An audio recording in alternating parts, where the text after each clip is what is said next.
Mabuntag sa tanan, no?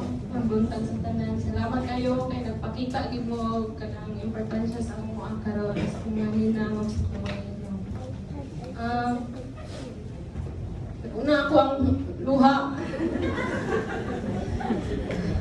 Naguna ako ang luha sa akong istorya kanang ako ang istorya sa akong mama no kanang dako kay ko pasalamat sa iya.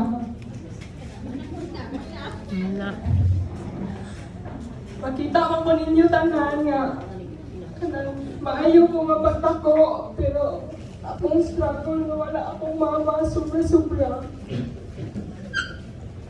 Kani akong mga ninang, akong mga ninong dire, ako ko nga ni ako kay silang purpose akong kinabuhi.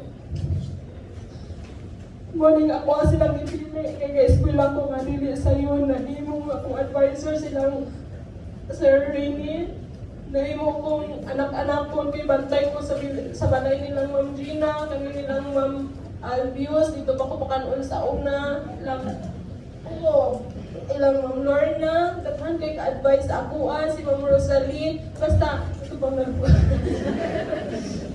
gayon, ang silang Sir Hati ko sa una, dito ko sa ilaha sa una, full year yun, magdala ko bugas, mais, ilaha ang humay, isagol, sila na'y maglungag gani para paniud to na mo.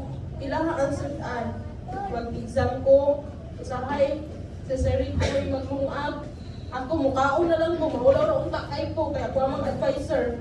Kanya, pingon man silang Ma'am Iris nga, pagkaon na floor, hugasin lang ng plato o mahumay na kanina. Kasi laging basan man nila ilaha.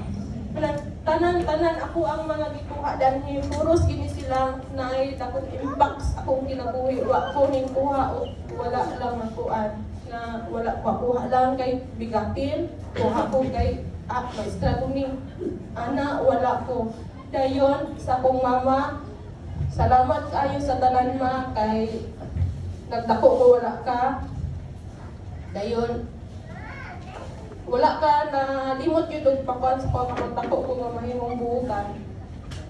Nagbinutan ko, to nakasala, nakalabas kini sayo kaminyo. Pero ning uligid ka, imbiya sa trabaho. Og imong giatiman akong mga anak kay ako ni padayon og eskwela.